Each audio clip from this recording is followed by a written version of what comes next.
The Soviet Union wasn't anything like what Western movies show. You know, those Cold War thrillers where every Russian lives in a grey concrete nightmare with KGB agents lurking behind every corner? The reality was way more bizarre, and in some ways, way worse. Imagine waking up in a place where your personal bathroom wasn't personal at all, where the toilet and shower were shared with 7 other families, where every single morning meant strategic planning just to brush your teeth without someone pounding on the door. That was daily life for millions of Soviet citizens. And while you lie there in your soft bed with your private bathroom just steps away, let me paint you a picture of what it meant to wake up on the other side of the Iron Curtain. Oh, and if you're enjoying these stories, I'd really appreciate a like or subscribe. Super curious where you're all listening from, so drop a comment with your location and what time it is there. Always blows my mind how people are falling asleep to this all over the world. Alright, let's head back to the Soviet Union of the 1950s. Trust me, it's going to be quite a ride. But first, get comfortable. Seriously, adjust those pillows, pull up that blanket, because where we're going, you're going to want to be cozy.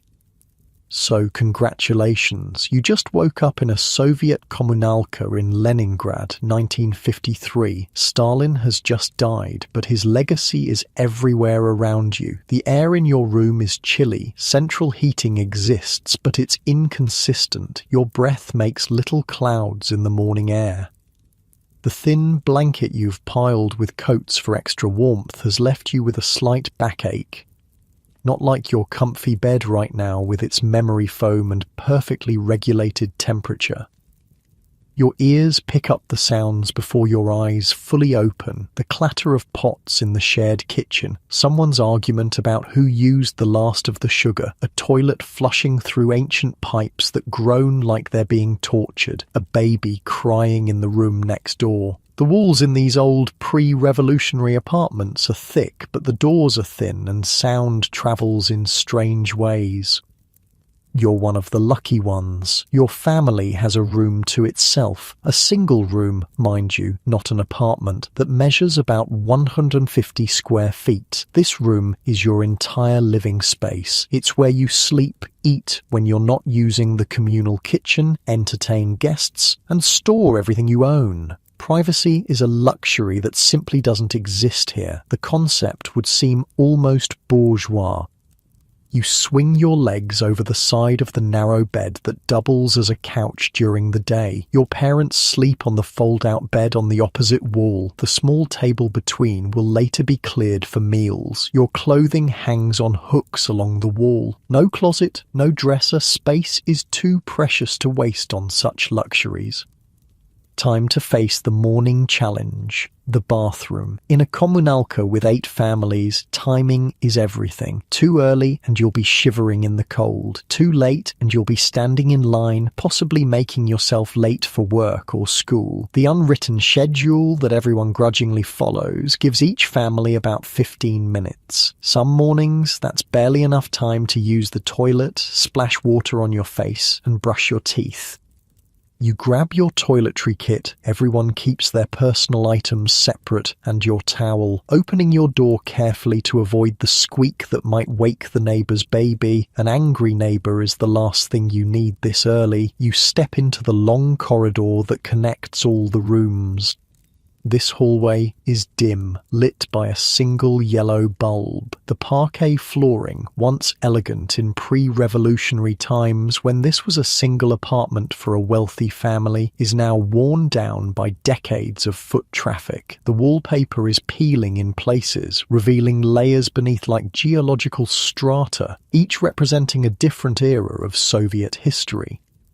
The bathroom door is closed. Bad sign. You stand in line behind Dmitry Petrovich, the factory foreman who lives in the room near the entrance. He nods at you, his face still puffy with sleep, his grey stubble catching the weak light. Nikolaeva is in there, he mutters, referring to the elderly widow who seems to take the longest despite having the least hair to wash. Been 10 minutes already.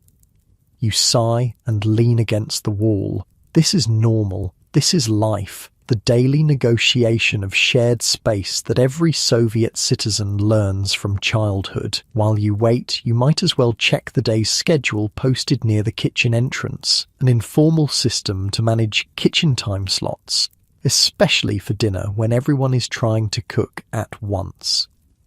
The kitchen itself is a strange mix of private and public. Each family has their own designated shelf in the single refrigerator, their own cabinet for dry goods, and often their own cooking burner. The single gas stove has been modified over the years to accommodate multiple pots simultaneously with 4 or 5 burners of varying reliability. Some families have even installed their own separate burners to avoid the inevitable conflict over cooking times. Finally, the bathroom door opens. Steam billows out as Nikolaeva emerges, her thin hair wrapped in a towel. She gives you a curt nod as she passes. Dmitry Petrovich gestures for you to go ahead. His need is less urgent than yours, a small kindness in a system where small kindnesses matter enormously. The bathroom is basic, a stained tub with a shower attachment, a toilet with a chain pull, a cracked sink. The hot water is actually hot this morning, a good omen for the day ahead. You rush through your routine, keeping one eye on your watch. 7 minutes, 8. You need to leave enough time for others. Back in your family's room, your mother is already up, heating water on the small electric burner that's technically not allowed, but that everyone has anyway. It's for tea, the lifeblood of any Russian morning. The samovar, a family heirloom that somehow survived the revolution, the civil war, the purges, and the Great Patriotic War, what Russians call World War II, sits ready to serve. Hurry, she says, not unkindly. Your father has already gone to the bread line. This is part of the daily choreography as well. Your father rises before dawn 3 times a week to stand in line at the bakery. Fresh bread is one of the reliable pleasures of Soviet life, and the state keeps it affordable, but you have to be willing to wait for it.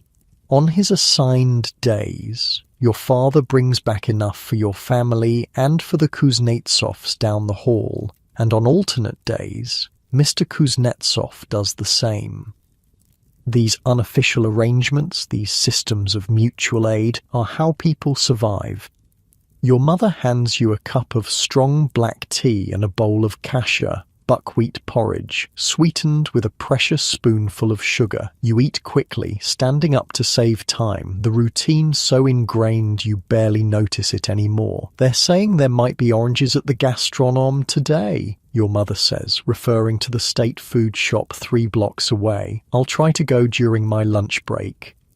Oranges. The word itself feels exotic, a burst of colour in the monochrome winter. They appear rarely, these southern fruits, making their way to Leningrad from Soviet Georgia, or sometimes even from abroad. Their scarcity makes them special. If your mother is lucky enough to get some, one will be saved for a special occasion.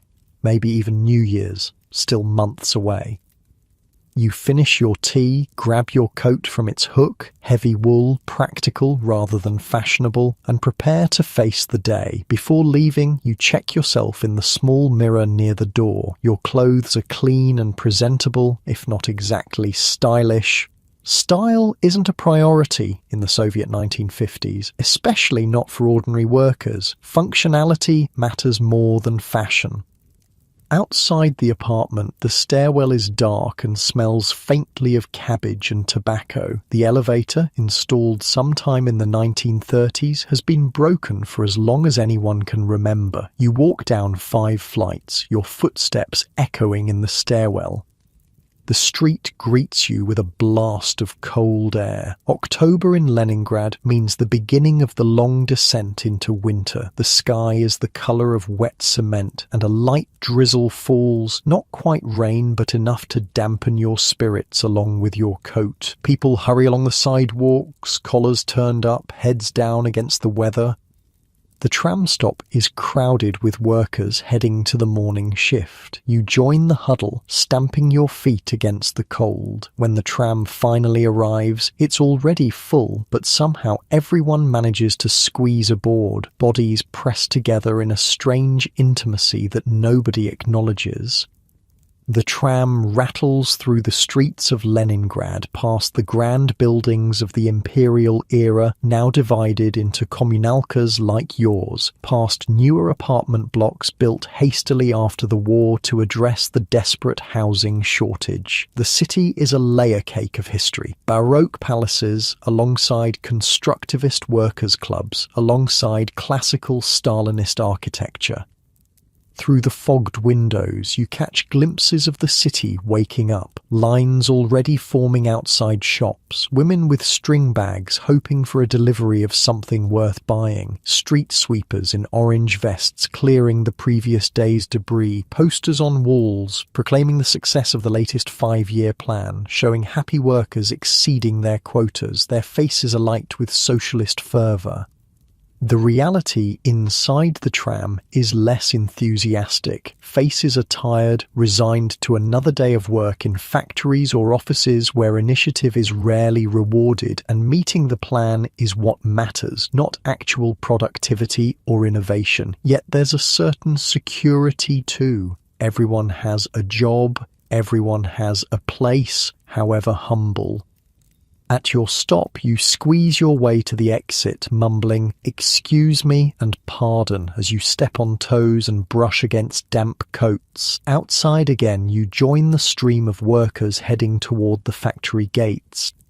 The Kirov Works spreads out before you, a sprawling complex of buildings where thousands of workers produce machinery for the Soviet state. Smokestacks release plumes into the grey sky, and the sound of metal on metal creates a constant industrial backdrop. The factory is a city unto itself, with its own rhythms and hierarchies.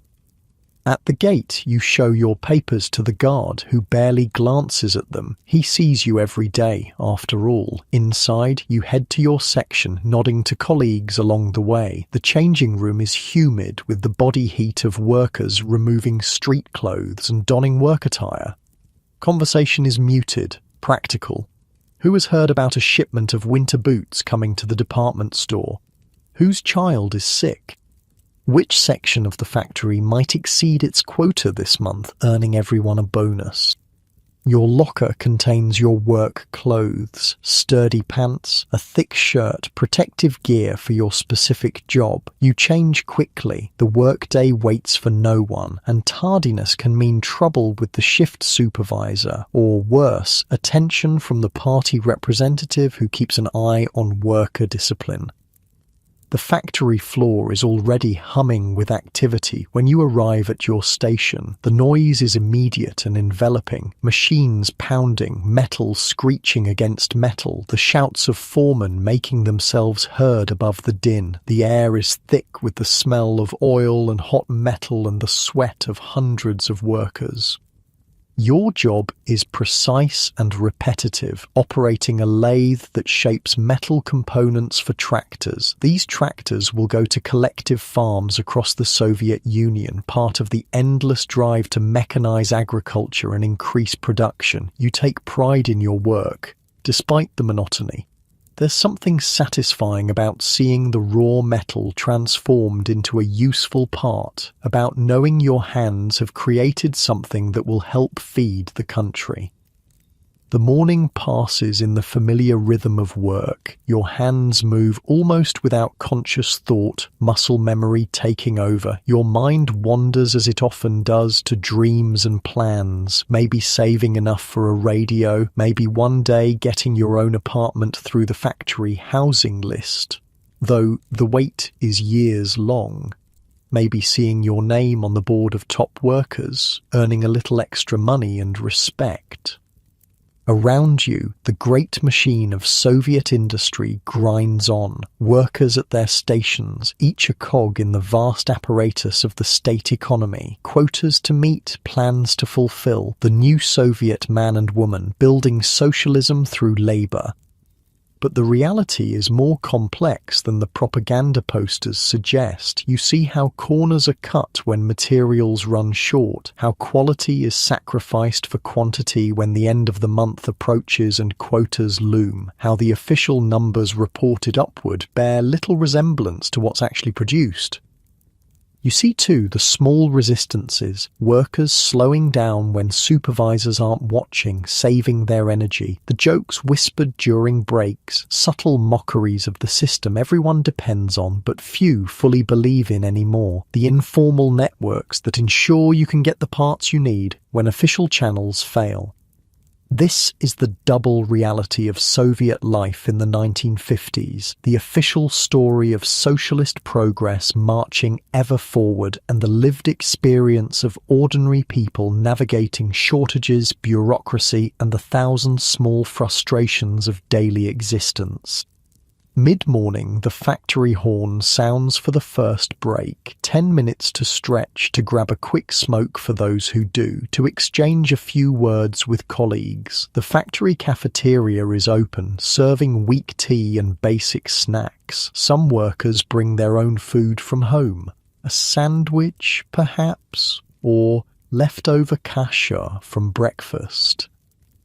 You step outside for a moment, grateful for the fresh air despite the drizzle. The factory yard is grey concrete, but beyond the walls you can see the city, and beyond that, glimpses of the Baltic Sea. Even through the industrial haze, there's a certain beauty to Leningrad. The city, built by Peter the Great as Russia's window to the west, the city that survived 900 days of Nazi siege during the war. The horn sounds again. Break over. Back to the machines, back to the quotas, back to building the socialist future one tractor part at a time. The day stretches ahead, predictable in its demands yet full of the small human dramas that unfold in any workplace. And as you return to your station, adjusting your protective goggles and checking your tools, you're part of something larger than yourself, a vast experiment in creating a different kind of society, for better or worse. The Soviet system has its deep flaws, its repressions and shortages, its contradictions between ideology and reality, but it also provides a basic security, a sense of belonging that many find comforting in an uncertain world. The lathe spins up again, metal shavings curling away from the blade. Another component takes shape under your practiced hands. Another small piece of the Soviet economy slides into place.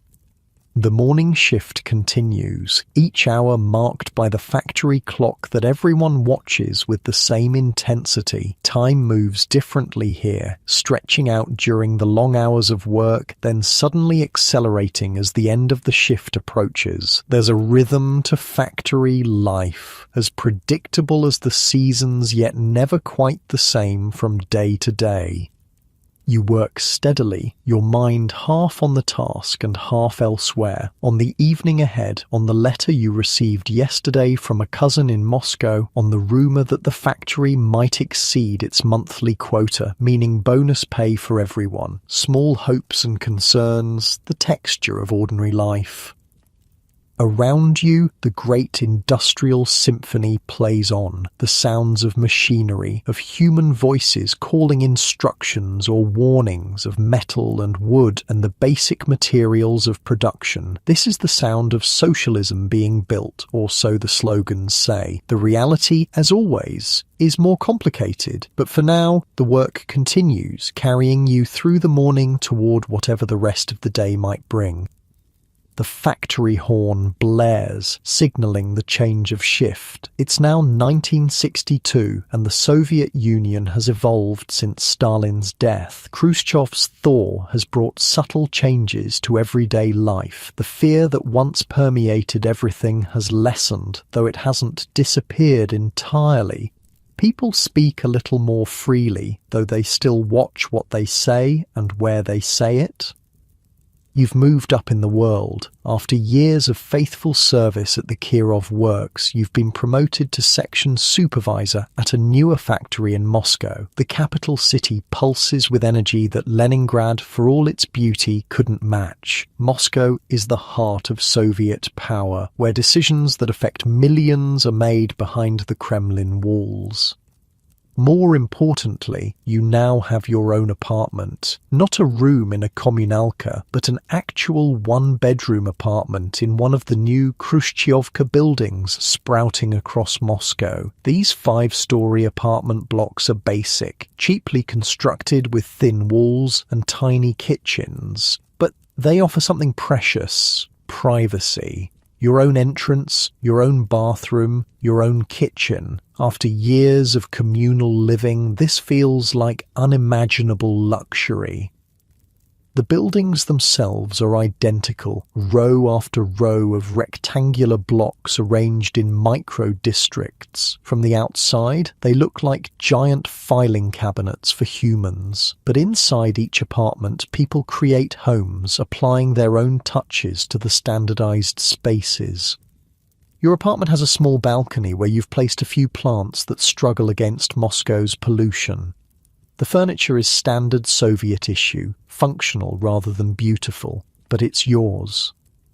The morning routine is different now. You wake to an alarm clock instead of the sounds of neighbours. The bathroom is free whenever you need it. Breakfast is still tea and perhaps bread with butter, but you prepare it in your own kitchen at your own pace. Small freedoms, but they matter. Your commute has changed too. The Moscow metro is a marvel of Soviet engineering and architecture. Unlike the utilitarian subway systems of many Western cities, Moscow's stations are underground palaces decorated with mosaics, sculptures, and chandeliers. Propaganda? Yes, but beautiful propaganda, designed to elevate the daily experience of the ordinary worker, to suggest that the Soviet system values them enough to make even transit beautiful. You stand on the crowded platform surrounded by workers heading to factories, offices and construction sites across the capital. The train arrives precisely on schedule. The Moscow metro is famously reliable, and you squeeze aboard with dozens of others. Despite the crowd, there's a peculiar silence. Few people chat during the Moscow commute. Some read newspapers or books, but most just stare ahead, lost in thought, saving energy for the workday ahead. Your stop is in an industrial district on Moscow's outskirts. The factory itself is newer than the Kirov works, built during the post-war industrial expansion. It produces components for Soviet televisions, still a luxury item for many families, but increasingly common as the Soviet standard of living slowly rises. As section supervisor, you have responsibilities beyond your own productivity. You oversee 20 workers, making sure they meet their quotas, maintaining discipline, and dealing with the inevitable problems that arise when materials run short or machinery breaks down. It's a delicate position, caught between the demands of upper management and the realities faced by workers on the floor. You arrive early, as always. Good supervisors set an example. Your office is little more than a glass-walled cubicle at the edge of the factory floor, but it represents your rise within the system. On the desk sits a photo of your family, a telephone that connects to other departments, and stacks of paperwork, the endless documentation that oils the gears of the Soviet bureaucracy.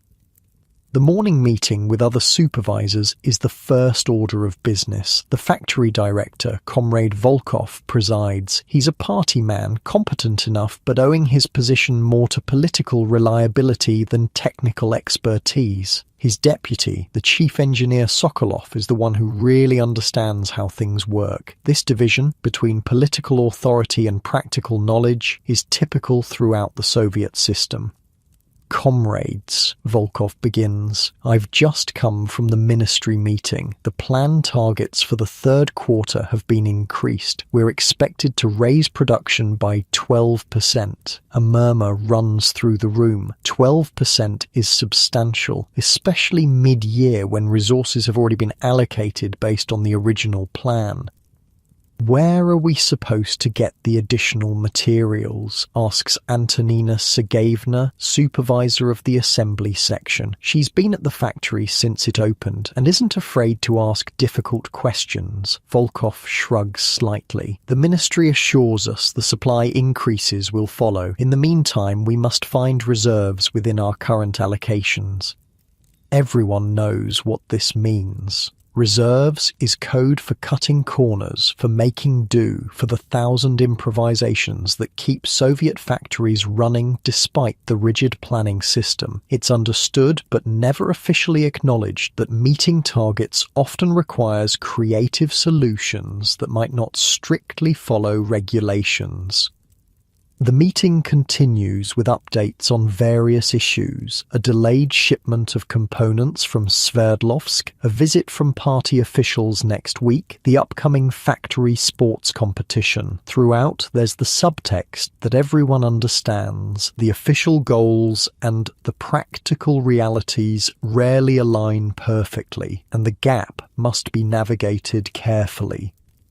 After the meeting, you head to your section to greet the workers as they arrive. You know each of them, their strengths and weaknesses, their family situations, their ambitions or lack thereof. There's Mikhail, a talented technician who drinks too much. Galina, a young woman recently graduated from technical school. Old Fyodor, who remembers the war and works with meticulous care but at his own pace. "Good morning, comrades," you say as they gather. "We have new targets from above, 12% increase." The responses are predictable: groans, eye-rolling, a few muttered comments, but there's no real resistance. Everyone knows how the system works. Targets increase, workers adapt. Life goes on. "We'll start by checking our inventory," you continue. Galina, Nikolai, go through the storage room, count everything, including the unofficial reserves. Everyone understands. The unofficial reserves are components and materials hidden away for emergencies, a common practice in Soviet factories where official supply channels often fail to deliver on time. It's technically against regulations, but without such measures, production would frequently grind to a halt. As the workers disperse to their stations, you feel the familiar tension of your position. You're responsible for meeting the planned targets, which means pushing your workers to produce more, faster, but you also know their capabilities and limitations. Push too hard, and quality suffers or machinery breaks down. Not hard enough, and you miss the targets with consequences for everyone's bonuses and possibly your position. The factory day falls into its rhythm. Machines hum, components move along the production line, workers perform their specialized tasks with varying degrees of enthusiasm and precision. Your job is to keep it all flowing, to solve problems before they become crises, to maintain the delicate balance between quantity and quality that the plan demands. Mid-morning, the first crisis hits. A machine on the assembly line stops working. The operator, Ivan, looks up with frustration. "Same problem as last month. The motor's overheating." You examine the machine. It should have been replaced years ago, but the new equipment promised by the ministry never arrived. "Get Petrov from maintenance," you tell a nearby worker. Then, to Ivan, "Can you work on the backup unit meanwhile?" The backup unit is older and slower, but it functions. This is another unofficial adaptation, keeping old equipment running past its scheduled replacement, finding workarounds for chronic shortages. Soviet factories excel at improvisation, at making do with what's available rather than what's needed. Petrov arrives, toolbox in hand. He's nearing retirement age, with decades of experience fixing machinery that official protocols would have scrapped long ago. Again, he sighs, seeing the problem. "I'll see what I can do, but we need the new part from Kharkov." "Is there anything in the workshop we could use?" you ask, meaning, can you fabricate something that will work well enough? Petrov considers. "Maybe.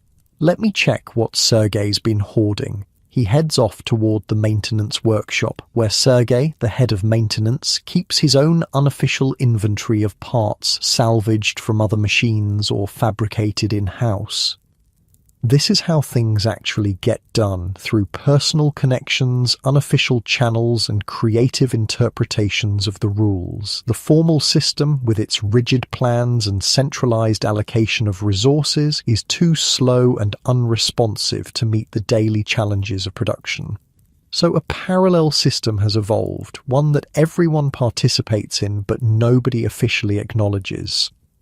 By noon, Petrov has the machine running again, though he warns it won't last long without the proper replacement part. You make a note to call your counterpart at the Kharkov factory. You once helped them out with some capacitors during a shortage, and perhaps they'll return the favour.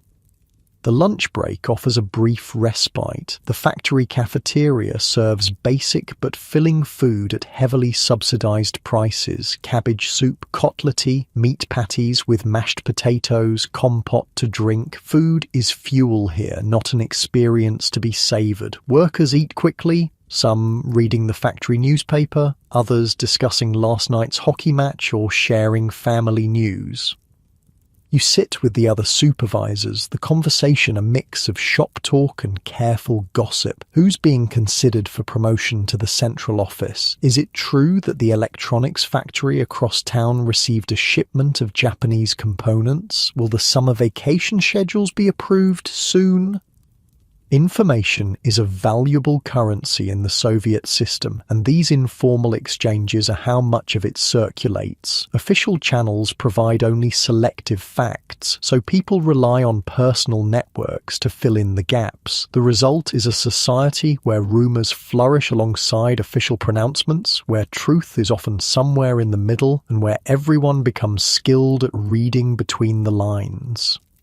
After lunch, you check on the afternoon's production. The numbers look good so far, not enough to meet the increased target, but better than you'd feared. You'll need to find efficiencies somewhere though. Perhaps the evening shift can take on additional work if you arrange for extra payment through the bonus system.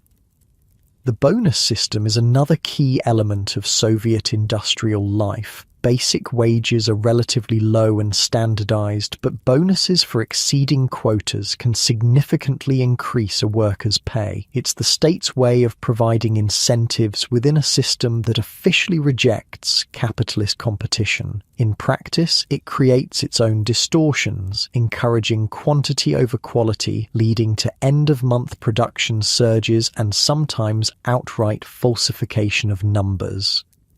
Your afternoon is consumed with the paperwork that documents everything the section produces. The Soviet economy runs on documentation, forms filed in triplicate, reports for various departments, statistics that travel up the hierarchy to become part of the vast data collection that supposedly guides central planning. How much of this information actually influences decisions at the top is unclear, but the paperwork must be completed nonetheless. At your desk, you fill out production reports while keeping one eye on the factory floor through the glass partition. You've become adept at this division of attention, satisfying the bureaucracy while still managing actual production. It's a skill every successful Soviet manager develops.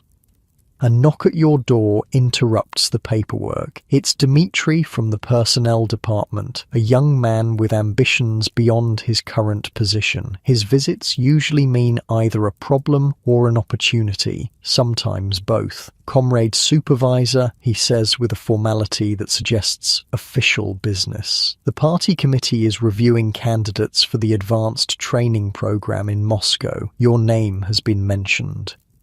This is significant news. The advanced training program could lead to a position at the ministry level, a considerable step up in both responsibility and privileges, but such opportunities in the Soviet system always come with political dimensions. I'm honoured, you reply carefully. Who has recommended me? The question is important. Sponsorship matters in the Soviet hierarchy, and knowing who supports you helps navigate the invisible currents of power.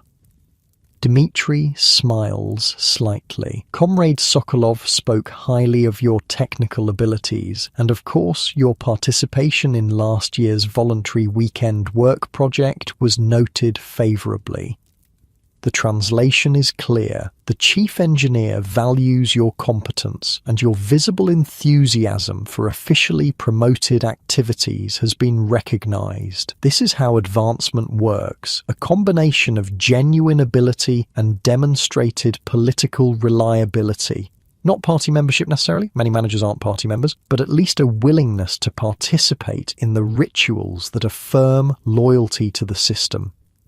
The committee would like to see more involvement in the factory's political education sessions, Dmitri adds. Perhaps you could lead one next month? The topic is technical innovation in service to socialist construction, and there's the implicit bargain. Show more political engagement and the path to advancement opens wider. It's not crude coercion. You could decline without immediate consequences, but the incentives are clear.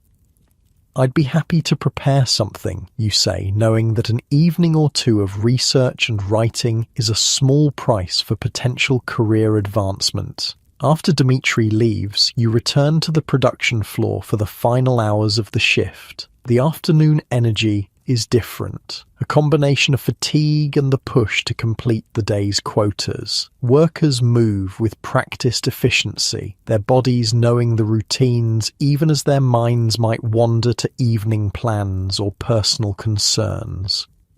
You make your rounds, checking quality, offering encouragement or correction as needed, maintaining the human connections that keep things running smoothly. A word of praise here, a suggestion there, a quiet warning to a worker whose attention is slipping. These micro-interactions are as important as the formal procedures in maintaining productivity. As the end of the shift approaches, there's the usual acceleration of activity. Nobody wants to leave tasks unfinished for the evening shift, partly from professional pride and partly because incomplete work reflects badly on the section's performance metrics. The last hour sees a flurry of completions, quality checks and handovers. Finally, the horn sounds, signalling the end of the day shift. Workers quickly clean their stations, a point of Soviet industrial discipline, before heading to the changing rooms. The evening shift workers are already arriving, creating a brief overlap where information is exchanged, issues highlighted, continuity maintained. Your day isn't quite over. There's a final meeting with the other supervisors to review the day's production and address any issues before tomorrow. But as you walk toward the administration building, you feel the subtle shift from work self to private self beginning. Soon you'll leave the factory gates, and despite the system's attempts to blur the boundaries between work and personal life, you'll step into a different role as neighbour, family member, friend, individual.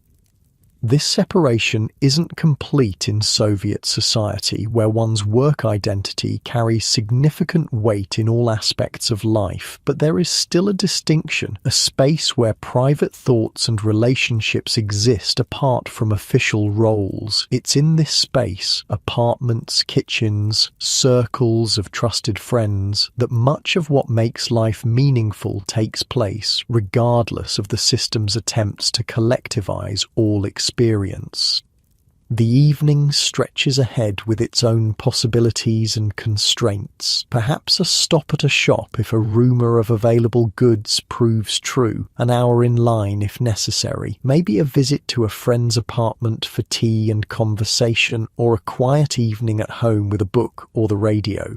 Small pleasures within the framework of a system that promises collective achievement but delivers mostly collective limitations.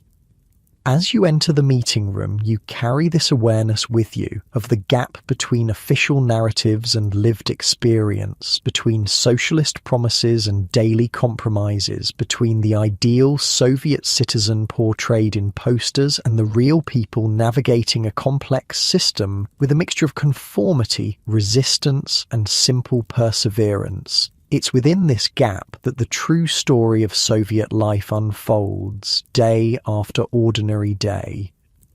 The morning sun filters through white curtains in a Moscow apartment. It's 1968 now, and the world is changing. In Paris, students are rioting. In America, protests against the Vietnam War are growing. And here in the Soviet Union, a new generation is coming of age. One that has no personal memory of Stalin's terror or the hardships of World War II.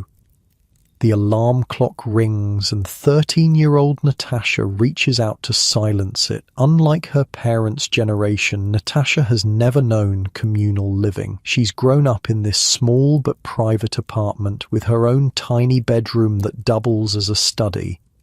The room contains a narrow bed, a desk, and bookshelves filled with carefully selected volumes, from approved Soviet children's stories to translations of Jules Verne and Jack London that introduce young Soviet citizens to foreign worlds in politically acceptable packages.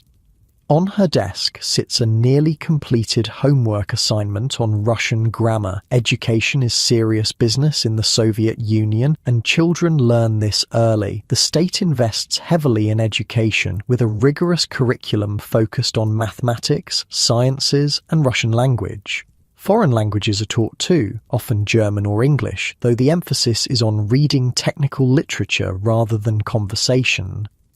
Natasha's school uniform hangs ready on the back of her door, a brown dress with a black apron for regular days, white apron for special occasions. Around her neck she'll wear the red scarf that marks her as a pioneer. Almost all Soviet children between the ages of 9 and 14 are pioneers, members of the Vladimir Lenin All-Union Pioneer Organization.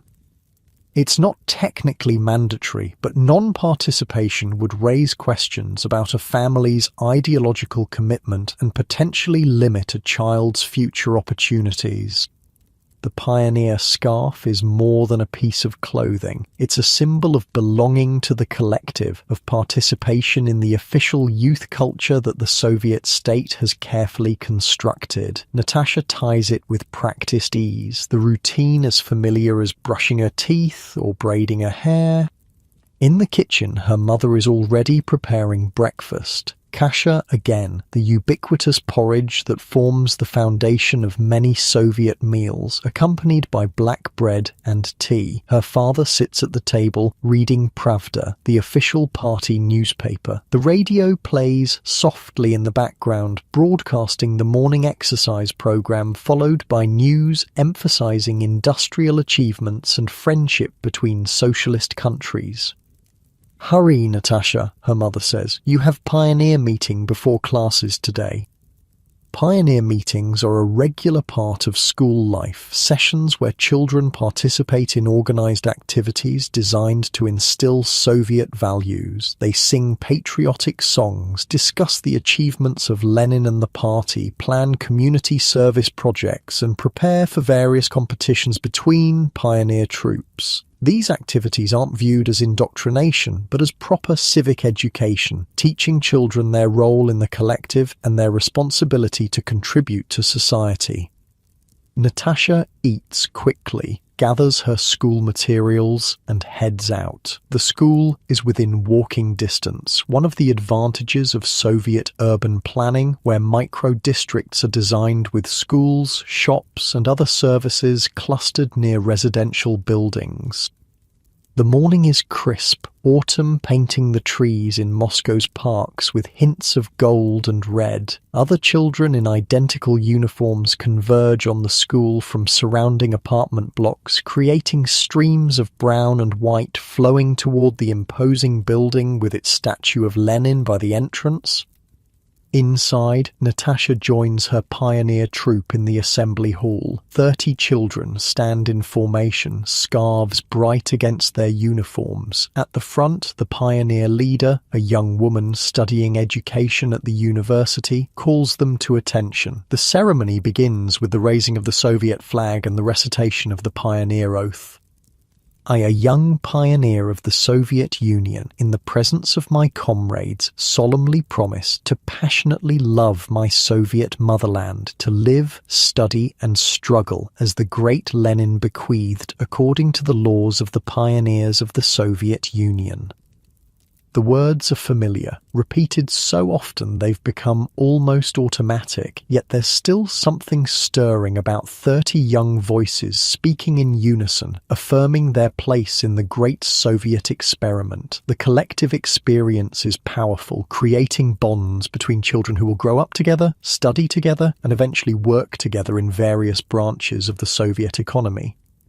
After the ceremony, regular classes begin. The Soviet school day is structured and intensive, typically beginning at 8:30 and continuing until mid-afternoon, 6 days a week. Subjects are taught in 45-minute periods with short breaks between them. The curriculum is standardized across the country. A child in Moscow learns exactly the same material as a child in Vladivostok or Tashkent, following identical textbooks and lesson plans.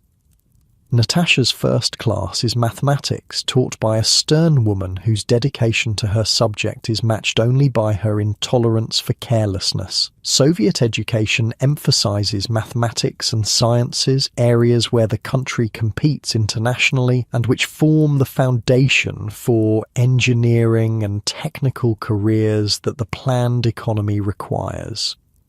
The teaching style is traditional. The teacher explains concepts at the blackboard, students take notes, complete exercises, and are called to the front to demonstrate their understanding. Rote learning and memorization play significant roles, especially in subjects like history, where the official interpretation of events must be absorbed precisely.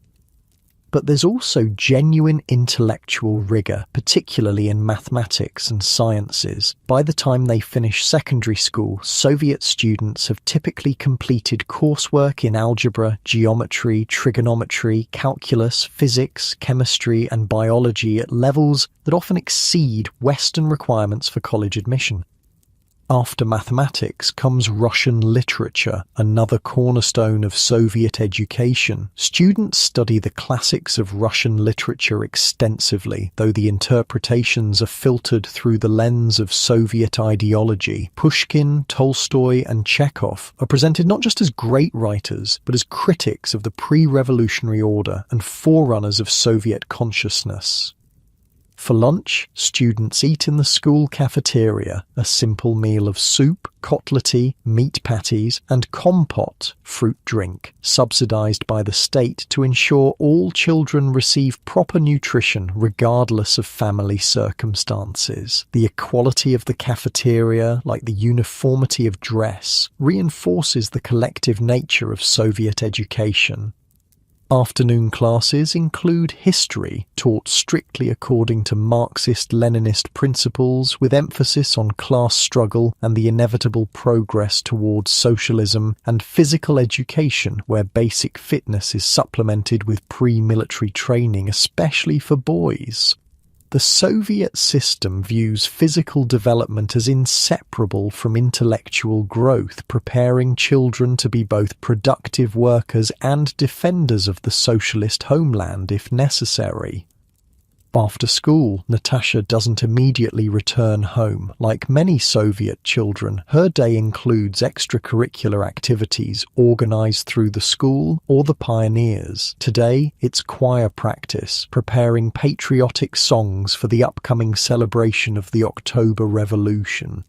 Other days might involve sports, chess club, technical circles where children learn basic engineering skills or various forms of community service. These activities serve multiple purposes. They provide safe, supervised environments for children of working parents. They develop talents that might serve the state, and they further socialize children into Soviet values and collective behavior. They're also genuinely enjoyable for many children, offering opportunities to develop friendships and interests beyond the academic curriculum. Evening falls early in Moscow autumn. By the time Natasha returns home, streetlights are already glowing in the gathering dusk. Her parents won't be home for another hour. Both work full-time, like almost all Soviet adults. The apartment is empty, but Natasha has her key on a string around her neck, another marker of Soviet childhood where independent responsibility comes early. She makes herself a simple snack and settles at her desk to complete homework. The amount is substantial. Soviet education demands significant study outside classroom hours. Tonight's assignments include mathematics problems, memorization of a Pushkin poem, and preparation for an upcoming geography test on the industrial resources of the Soviet republics. Around 7, her parents return from work, tired but carrying a small treasure, oranges, a rare treat secured through her father's workplace distribution. Such parallel systems of allocation, where goods are distributed through workplaces rather than shops, help compensate for the chronic shortages in regular retail. Dinner is simple but filling. Cabbage soup, buckwheat with a small portion of meat, black bread and tea. The family eats together, discussing their days. Natasha's father asks about school. Her mother reminds her about the winter clothes that need mending. The radio plays softly in the background, now broadcasting classical music rather than news. After dinner comes the family's television time. The television set in the corner of the living room is relatively new, a source of pride and the center of evening entertainment. Programming is limited to a few state-controlled channels, broadcasting a mixture of news, educational programs, classical music performances, approved films, and occasional light entertainment. Tonight features a documentary about Soviet achievements in space, the cosmonaut program being one of the genuine sources of national pride that crosses ideological lines. The images of Yuri Gagarin and other space heroes promote the narrative of Soviet scientific prowess and the superiority of the socialist system in developing human potential. As bedtime approaches, Natasha prepares for the next day, laying out her uniform, checking her schedule, organizing her school materials. The routine is comforting in its predictability, a structure imposed partly by the state but internalized as the natural rhythm of life. Before sleep, she reads for a while, a collection of approved stories about pioneer heroes, young people whose courage and dedication to socialist principles offer models for emulation. The narratives are simplistic by adult standards, but absorbing for a child, still constructing her understanding of the world and her place in it. 5 years pass. Natasha is now 18, in her final year of secondary school, and the decisions that will shape her adult life are approaching. The Soviet education system has tracked students throughout their school years, identifying aptitudes and directing them toward appropriate futures. Natasha's strong performance in mathematics and sciences has marked her as a candidate for higher education, perhaps in engineering or medicine. University admission is competitive but based primarily on academic performance rather than financial resources. Education at all levels is free, with stipends provided for university students. However, the number of places in each field is carefully planned according to the state's projected needs for various specialists. Personal preference is considered but subordinate to economic requirements. The Komsomol, the Communist Union of Youth, which most Soviet young people join at 14 when they graduate from the pioneers, plays a significant role in this transition period. Membership is even more important than pioneer participation, as it becomes part of an individual's permanent record and can significantly affect future opportunities. Komsomol recommendations influence university admissions and job placements, creating strong incentives for active participation and demonstrated ideological commitment. Natasha attends a Communal meeting at school where university options are being discussed. The room is more subdued than pioneer gatherings. These are young adults now, more aware of the system's constraints even as they participate in its rituals. The Communal leader, a university student fulfilling his own obligation for social activism, presents information about various institutions and the application process. Engineering is particularly needed in the current 5-year plan, he explains, especially in the fields of electronics and automation. The Moscow Engineering Physics Institute is seeking qualified applicants, and Communal members with strong academic records will receive priority consideration. The message is clear. Individual talents should be aligned with state priorities, yet there's also genuine opportunity here. A working-class girl like Natasha can aspire to become an engineer or doctor or scientist, pathways that might be financially impossible in many Western countries. The system has limitations and demands conformity, but it also offers certain forms of mobility and security. After the meeting, Natasha walks home with her friend Olga. Their conversation reveals the complex reality of Soviet youth in the early 1970s, a mixture of official participation and private skepticism. "Are you really going to apply for engineering?" Olga asks. "I thought you wanted to study languages." Natasha shrugs. "Engineering graduates get better housing assignments, and my father says there will be more opportunities for advancement."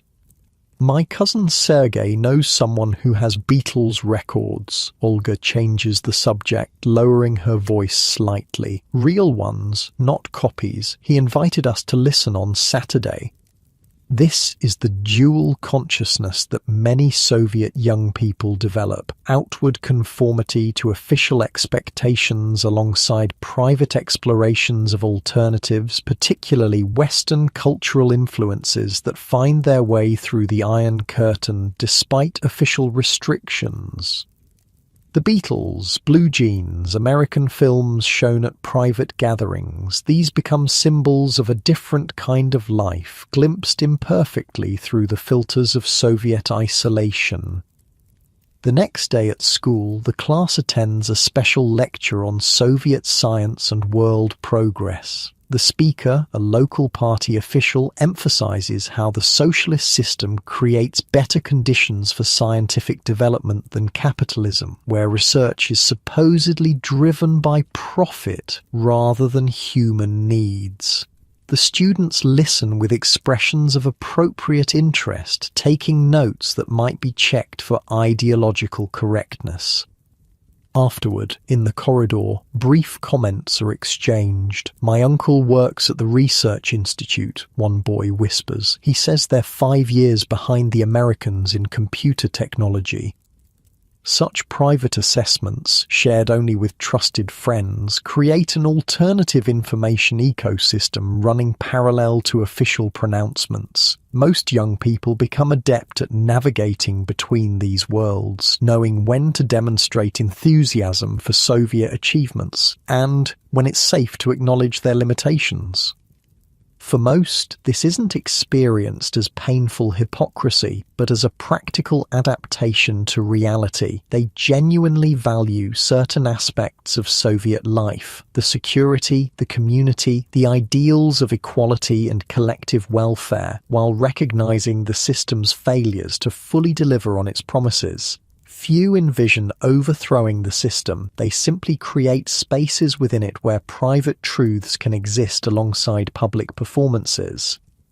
In the school library, Natasha researches university options. The books are well-worn but comprehensive, covering various institutions and fields of study. The librarian, an older woman who has worked at the school for decades, offers guidance based on her knowledge of generations of students who have passed through. The Polytechnic has an excellent program in electrical engineering, she suggests. Several of our graduates have done well there, and the dormitories are newer than at some other institutions.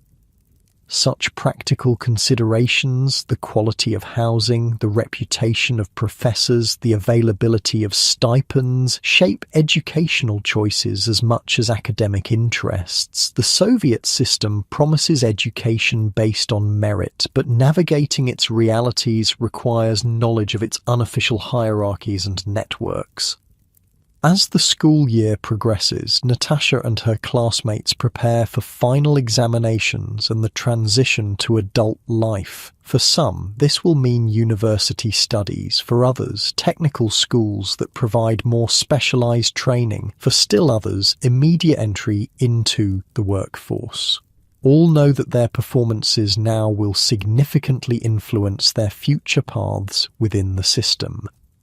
The future stretches before them, predictable in its broad outlines but with variations possible within its structures. They will become engineers, doctors, teachers, factory workers, office employees, contributing to the socialist economy in assigned roles. They will receive apartments eventually, though often after years on waiting lists. They will marry, have children, vacation at state-run resorts on the Black Sea if they're fortunate.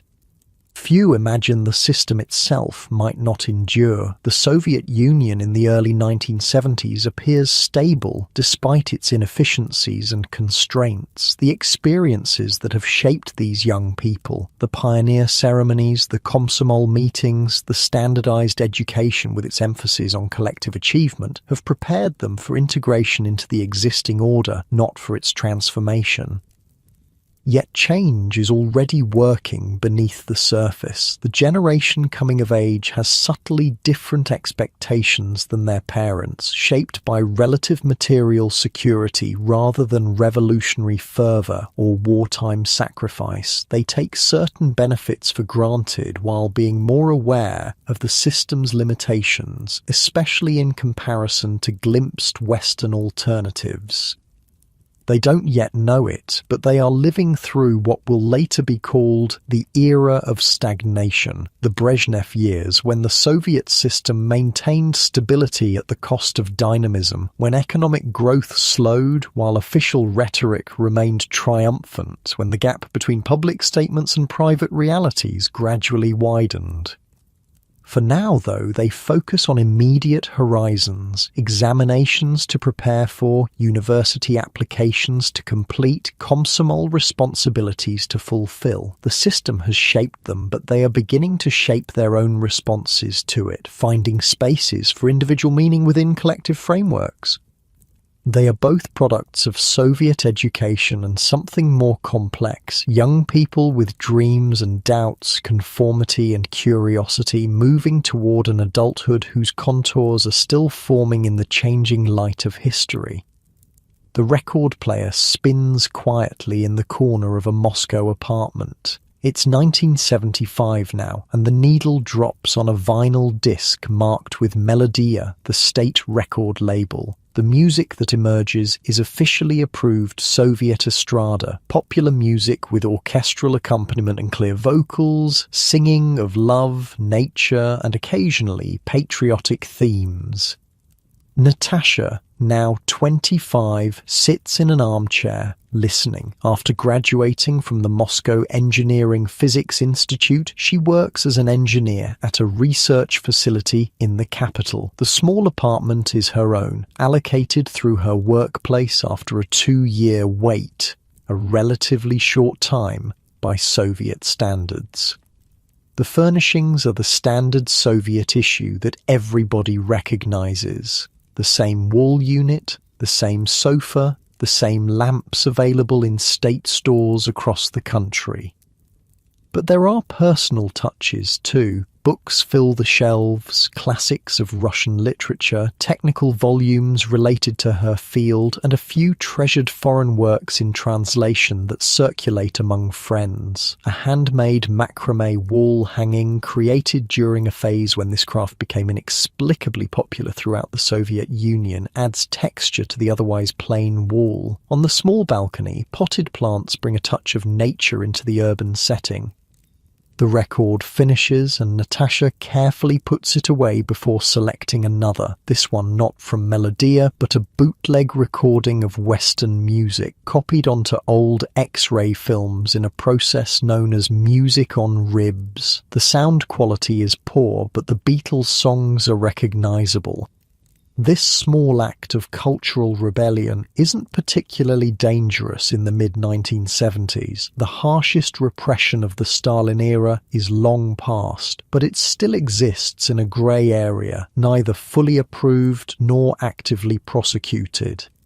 This is the complex reality of Soviet leisure in the Brezhnev era, a mixture of state-provided entertainment, personal creativity within approved channels, and quiet exploration of alternatives that push against official boundaries without directly challenging them.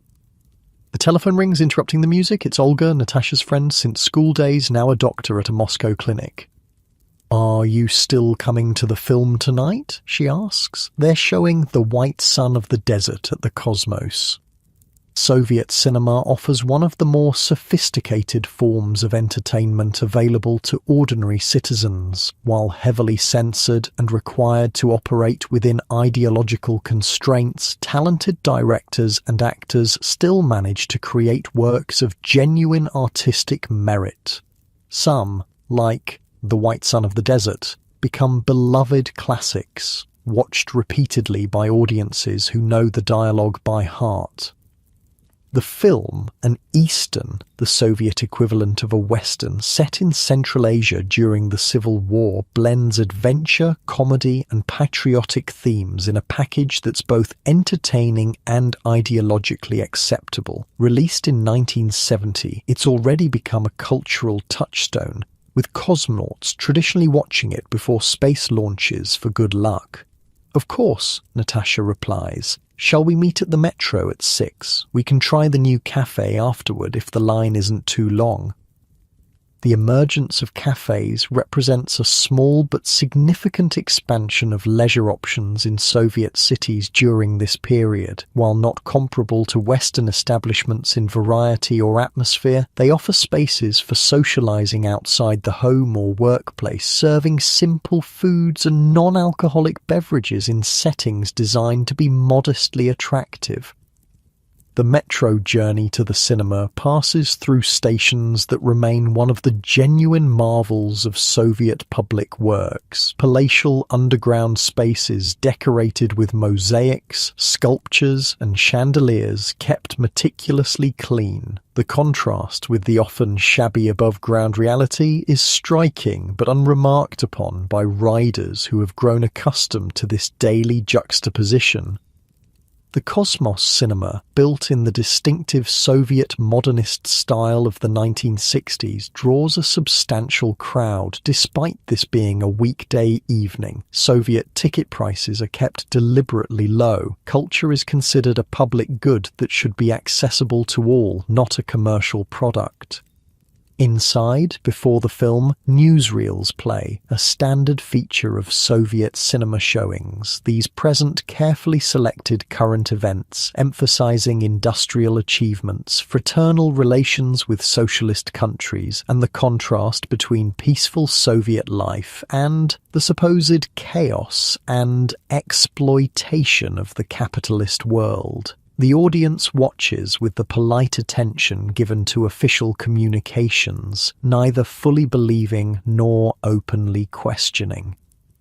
The film itself draws more genuine engagement, laughter at the comedic moments, quiet appreciation of the beautiful desert landscapes, enjoyment of performances by actors who have become familiar presences in Soviet cultural life. The shared experience creates a temporary community among the audience, a collective participation in cultural life that remains one of the strengths of the Soviet system despite its many constraints. Afterward, Natasha and Olga walk to the cafe, continuing a conversation about the film that shifts easily between aesthetic appreciation and mild critique, the latter kept within safe boundaries by unspoken mutual agreement. Even in the relative relaxation of the Brezhnev era, certain topics remain sensitive, and Soviet citizens develop an intuitive sense of where the lines are drawn. The cafe is moderately crowded but not full. They find a table and order coffee and pastries. The quality is mediocre by international standards, but this isn't the point. The setting provides a space for conversation, for connection, for a small pleasure in the rhythm of work and domestic responsibilities. Their discussion moves from the film to mutual friends, workplace situations, and eventually to Olga's upcoming vacation on the Black Sea coast. This is another standard feature of Soviet life, the annual vacation at subsidized resorts, known as sanatoria, provided through workplaces or trade unions. These vacations combine rest, medical treatments, and structured activities in a package that reflects the Soviet approach to leisure as something that should be both enjoyable and improving. "I've been assigned to Sochi this year," Olga explains. 2 weeks in August, the clinic director said it was a reward for exceeding our preventative care targets. Such allocations, putevki or vacation vouchers, are distributed through workplaces based on a combination of merit, need, and sometimes connections. The better resorts are highly sought after, particularly those on the Black Sea coast with its relatively warm climate and beaches, a precious commodity in a country where much of the territory experiences harsh winters. "You're fortunate," Natasha replies. "I'm still waiting to hear about my application. Last year I ended up at a sanatorium outside Moscow because all the southern spots were taken." This is the reality of Soviet consumer experience, a system of allocation rather than purchasing power, where access to goods and services depends on position, connections, and sometimes simple luck. Money matters less than in capitalist economies, but other forms of capital, social connections, workplace status, party membership become crucial currencies. As they leave the cafe, the evening sky is still light. Summer in Moscow brings long days that stretch toward midnight. They walk for a while through the city centre, past the grand buildings that house government ministries and cultural institutions, through squares designed for public gatherings and demonstrations. "My brother got tickets for the Vysotsky concert next month," Olga mentions, lowering her voice slightly despite the relative openness of the topic. "He stood in line for 6 hours. Vladimir Vysotsky occupies a unique position in Soviet cultural life of the 1970s, immensely popular for his raspy-voiced performances of songs that push against official constraints without crossing into outright dissidence. His concerts are always sold out, his records nearly impossible to find through official channels but widely circulated through unofficial recordings. This parallel culture, neither fully approved nor completely forbidden, creates spaces where Soviet citizens can experience alternatives to official narratives without directly challenging the system. The authorities tolerate these grey areas as safety valves, recognizing that complete suppression might create more dangerous pressures. The weekend brings different leisure patterns. Saturday is still a workday in the Soviet Union of 1975, though there's discussion of eventually moving to a 5-day week. Sunday, however, offers free time for activities beyond the regular routine. For many Soviet families, Sunday centers on domestic tasks, shopping for the week ahead, cleaning, repairs, and food preparation. Consumer services are limited, and the DIY approach is a necessity rather than a lifestyle choice. Soviet apartments are constantly being maintained, improved, and adapted by their occupants, who develop impressive skills in working around shortages of materials and tools. But Sunday also offers opportunities for recreation. In summer, many urban dwellers head to nearby forests or riversides for picnics, swimming, and mushroom gathering, activities that cost nothing and provide connection with nature. Public parks offer cultural programs, concerts, and simple amusements. Sports facilities, basic but functional, provide opportunities for physical activity considered essential to well-rounded socialist development.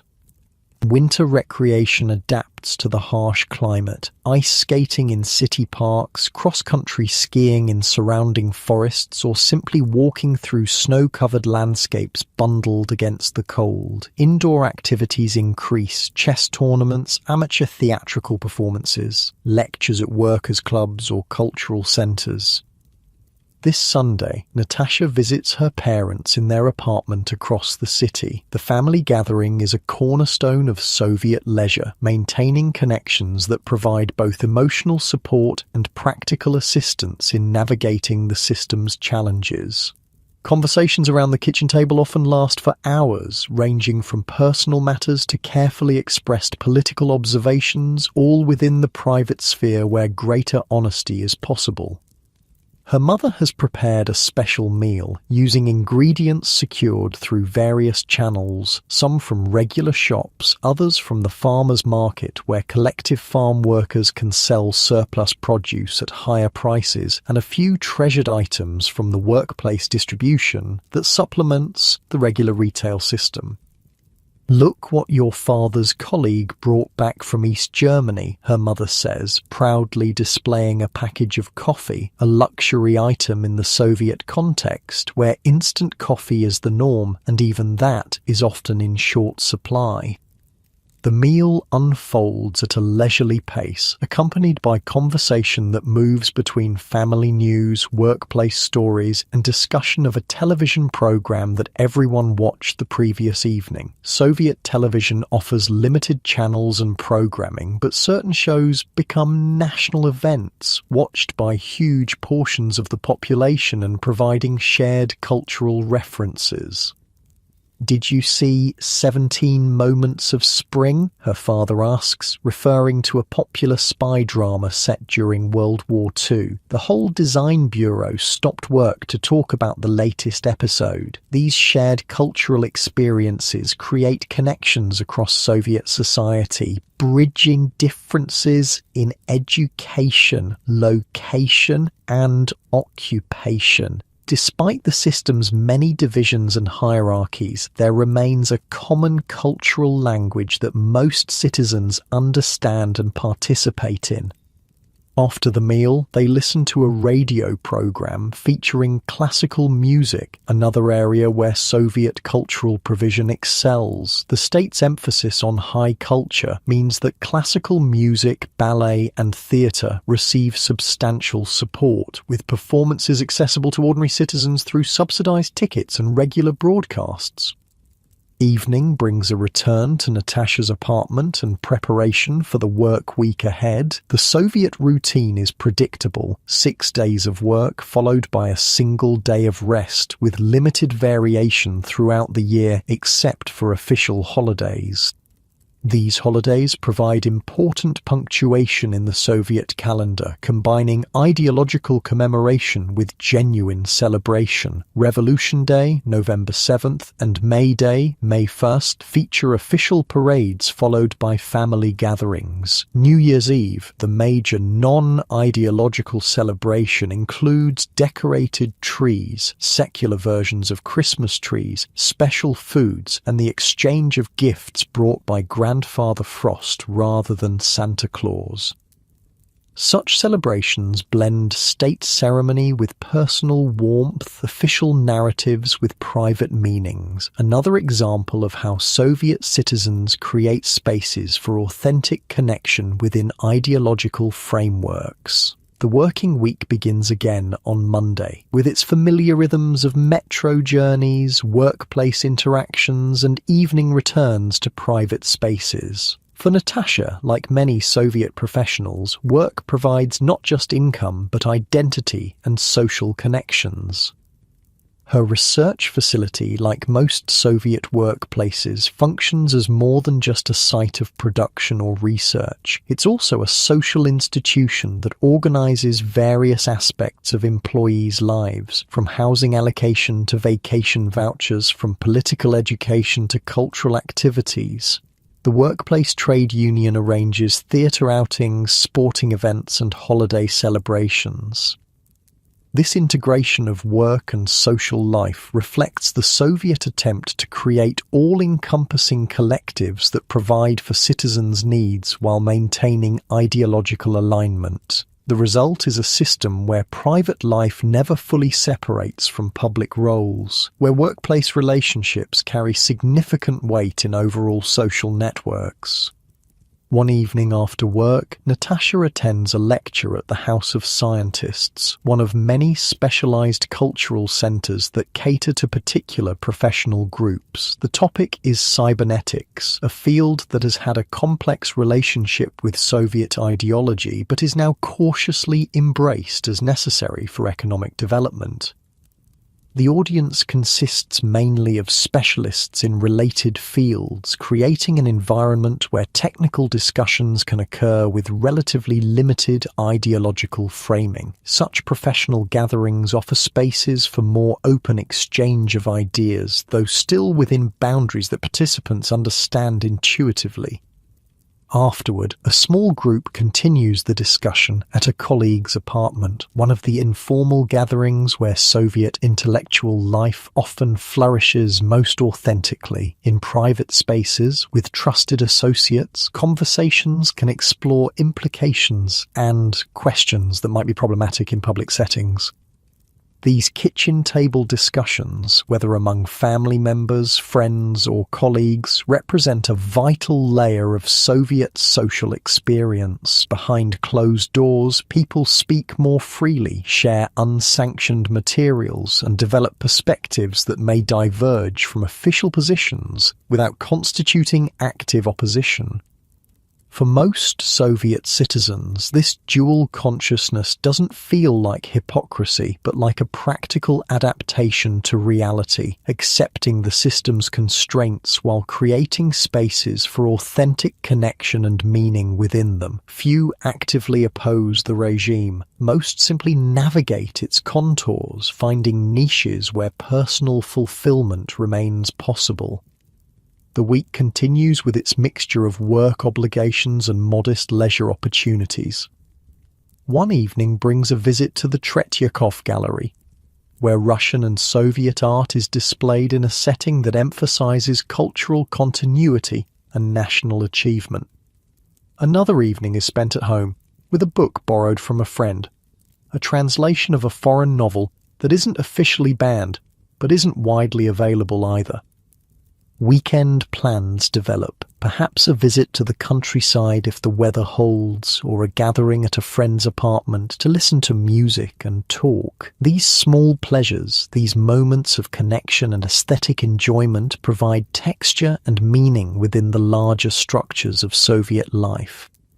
This is leisure in the Soviet Union of the mid-1970s, limited by material constraints and ideological boundaries, yet still offering spaces for enjoyment, creativity, and human connection. The system shapes available options, but doesn't fully determine how individuals experience them or what meanings they create together. As Natasha prepares for sleep, her mind reviews the week ahead, work responsibilities, an upcoming visit from an old university friend, plans to search for winter boots that are rumoured to be available at a particular store. The mixture of routine certainties and small uncertainties that constitutes daily life in a system that promises complete security, yet delivers unpredictable shortages and constraints. The room darkens as she turns off the lamp, Outside, Moscow continues its nighttime existence, quieter than during the day but never completely still. The vast apparatus of the Soviet state surrounds her, with its power to allocate resources, define acceptable expression, and shape life trajectories. Yet within this system, individuals continue to create connections, find meanings, and build lives that are never fully captured by official categories or narratives.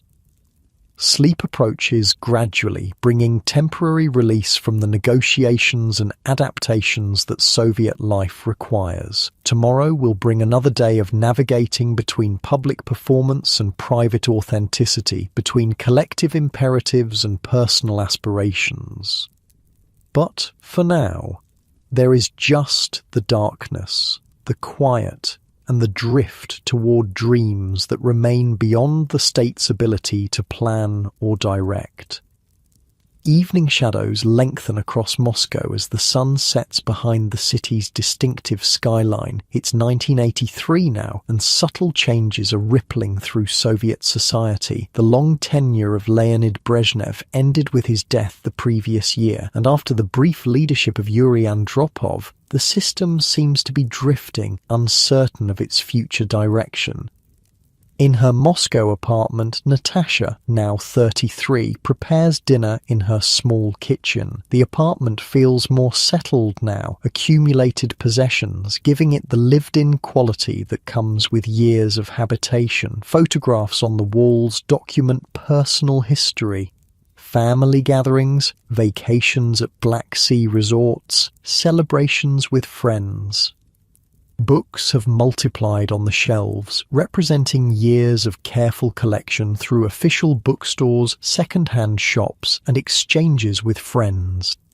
The kitchen, though compact by Western standards, is the heart of the home, as it is in most Soviet apartments. Here, over countless cups of tea, conversations unfold that would never occur in public spaces. The kitchen table has witnessed discussions of literature, quiet political observations, personal confessions, and the sharing of life's ordinary triumphs and disappointments.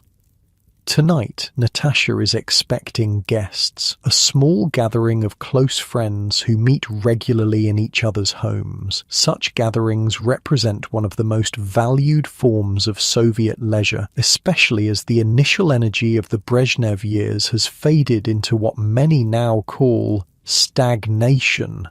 A period of material stability but diminishing dynamism and growing cynicism about official pronouncements. She checks the contents of her refrigerator, a standard Soviet model that hums somewhat loudly in the corner. The food she's prepared is simple but represents significant effort in a system where shopping requires visiting multiple stores, standing in various lines, and often adapting plans based on what happens to be available rather than what was desired. There's a salad of grated carrots and cabbage, boiled potatoes, pickles made by her mother from summer vegetables, black bread purchased fresh that morning, and a small amount of sausage secured through a workplace distribution. For dessert, there's a cake made from a recipe shared by a colleague, improvised to work around chronic shortages of certain ingredients. The doorbell rings and Natasha welcomes her first guests, Olga and her husband Mikhail carrying a bottle of Soviet champagne, Sovetskoye Shampanskoye, the sweet, inexpensive, sparkling wine that accompanies most Soviet celebrations. They're followed shortly by Viktor, a colleague from the Research Institute, and Irina, a university friend who now teaches literature at a secondary school. The ritual of gathering is familiar and comforting. Coats are hung in the small entryway, house slippers are offered, removing outdoor shoes is universal in Soviet homes, and everyone moves to the kitchen, where most of the evening will unfold, despite the presence of a proper living room. Soviet kitchens, however small, are social spaces by long tradition. The conversation begins with exchanges of news: whose child is doing well at school, who has received a promotion, what new items have appeared in local shops. This gradually transitions to discussions of books recently read, films seen, music heard on the radio, or through unofficial recordings. Soviet cultural life remains rich despite limitations, with intense appreciation for works that manage to convey meaningful human experiences within ideological constraints. "Have you read Trifonov's latest?" asks Irina, referring to a Soviet author whose nuanced portrayals of urban life push against simplistic socialist realism without crossing into open dissidence. "Not yet," Natasha replies. "Is it available at the Lenin Library?" "There's a waiting list," Irina says, "but I can lend you my copy when I finish it." Such sharing of books, both officially published works that are simply hard to find due to limited print runs and unofficially circulated materials from abroad or by unpublished Soviet authors, creates networks of readership that supplement the official distribution system. As the evening progresses, the conversation deepens, touching on subjects that would be approached more cautiously in public settings. Not outright political opposition, few ordinary Soviet citizens engage in that, but more honest assessments of daily realities. Quiet acknowledgement of the gap between official promises and lived experiences. "My department hasn't received new equipment in 3 years, Victor notes. We're supposed to be developing cutting-edge technology with machines from the 60s. Others nod in recognition. The Soviet economy's growing difficulties are evident in workplaces across the country, though official media continues to report fulfilled plans and advancing socialism. This disconnect between rhetoric and reality has become a defining feature of late Soviet life, creating a society where most people participate in official rituals while maintaining private reservations. The television plays softly in the background. The evening news program Vremya, with its predictable format of leadership activities, industrial achievements, and critical reports on Western societies. Nobody pays much attention. Television in Soviet homes often serves as background rather than focus, except for particularly popular programs or films. After dinner, they move to the living room where Natasha's prized possession, a cassette player acquired through considerable effort and expense, allows them to listen to music that ranges from official Soviet recordings to unofficially duplicated Western albums. The sound quality is mediocre, but the content provides connection to a broader world of musical expression than state radio typically offers. The evening unfolds at a gentle pace, without the need to check watches or rush home. Public transportation runs until midnight in Moscow, and these gatherings of friends represent too important a source of connection and authentic exchange to be curtailed by concerns about the hour. Conversation turns to children. Olga and Mikhail have 2, now in primary school, and the complexities of raising them within the Soviet system. Parents navigate between wanting their children to fit in, to have the opportunities that come with successful participation in official structures like the Pioneers and Komsomol, and wanting to instill values that may sometimes conflict with official messaging. Sasha came home reciting that America wants war and the Soviet Union wants peace, Olga says of her 8-year-old son. "I tried to explain that ordinary people everywhere mostly want the same things. This delicate balancing act, teaching children to navigate the system without being fully defined by it, occupies many Soviet parents of this generation, themselves raised with less ambivalence about official narratives but now more aware of their limitations." As the evening continues, the conversation shifts to practical matters, strategies for securing scarce goods, information about which shops have received shipments of needed items, advice on navigating bureaucratic processes for anything from internal travel permits to apartment repairs. Such practical knowledge, shared through personal networks, is essential to successful navigation of the Soviet system. Official channels provide limited and often unreliable information, while personal connections offer both practical assistance and emotional support in dealing with the system's frustrations. Around 11, the gathering begins to disperse. The friends take their leave with warm embraces and plans for the next meeting, perhaps at Olga and Mikhail's apartment next month. The connection these evenings provide, the opportunity to speak more freely, to share authentic reactions to life's experiences, makes them precious in a society where public and private expressions often diverge significantly. After her guests depart, Natasha begins the small rituals of preparing for sleep. She washes the dishes, no dishwashers in Soviet apartments, and tidies the kitchen. The radio plays classical music from the single state channel still broadcasting at this hour. She waters the plants on her windowsill, living things that bring nature into the urban apartment and require daily attention that grounds her in simple, tangible care. The bathroom routine is basic by Western standards of the 1980s. Soviet apartments have hot water and indoor plumbing, but products are limited. A standard soap, basic toothpaste, simple shampoo. The consumer variety that characterizes Western personal care is absent here, where functionality matters more than choice or luxury. In her bedroom, Natasha sets the alarm clock for the morning and turns back the covers of her bed. The bedding is sturdy and practical, like most Soviet consumer goods, designed for durability rather than style, expected to last for years rather than being regularly replaced.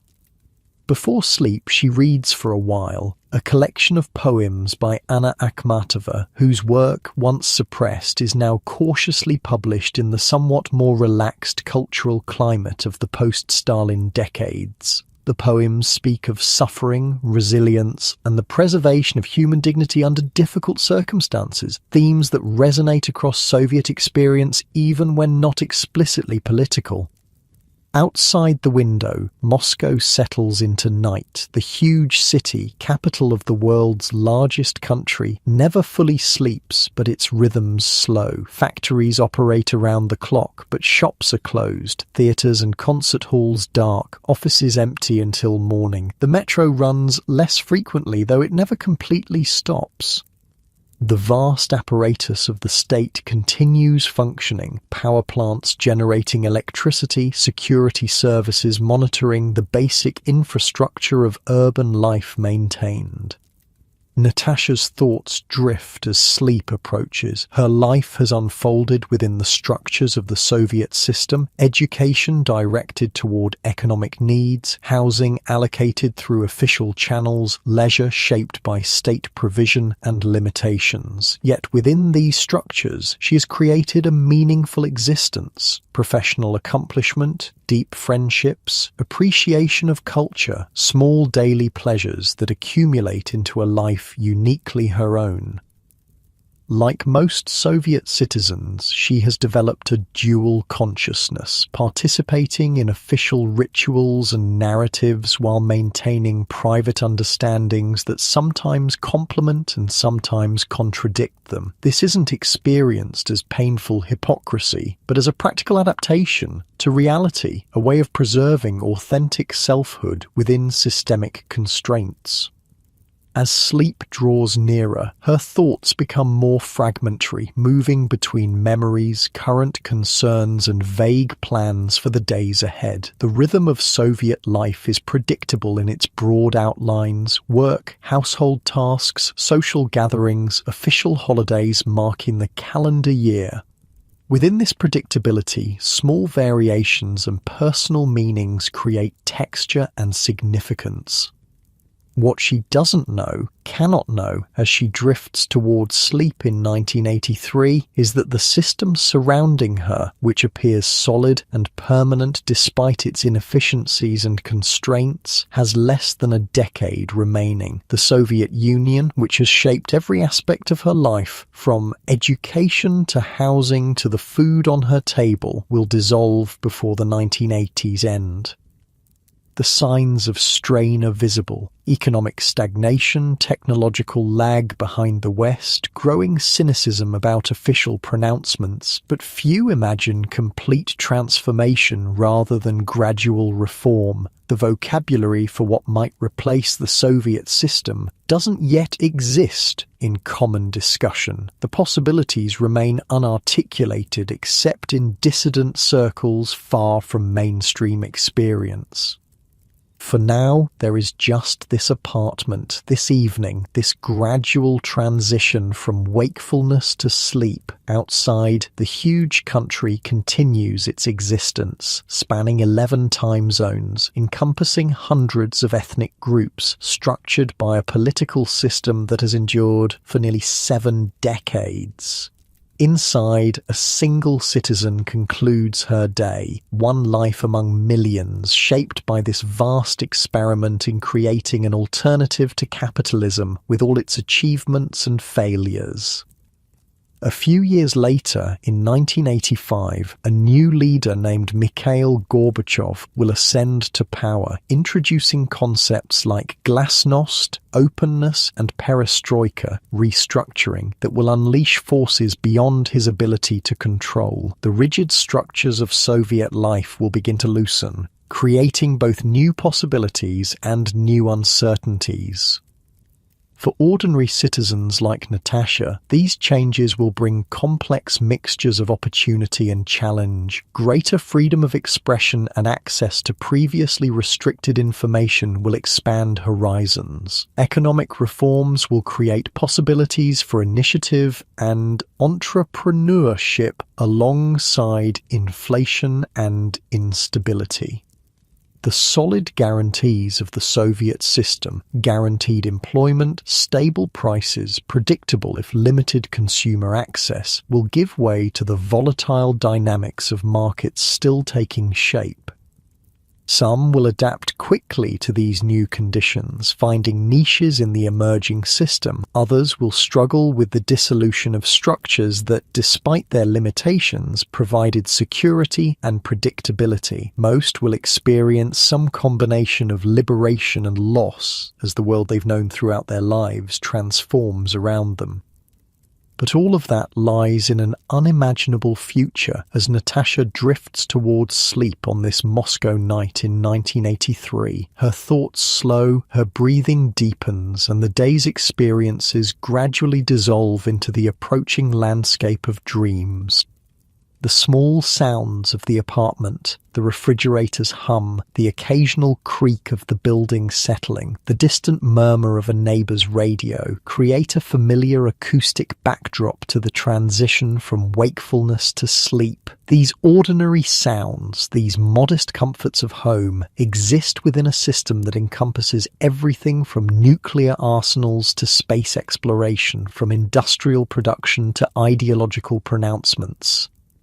This is the paradox of individual existence within vast political structures, that personal experience remains intimate and specific even while shaped by forces operating at national and global scales. Natasha's sleep, like her waking life, unfolds within contexts.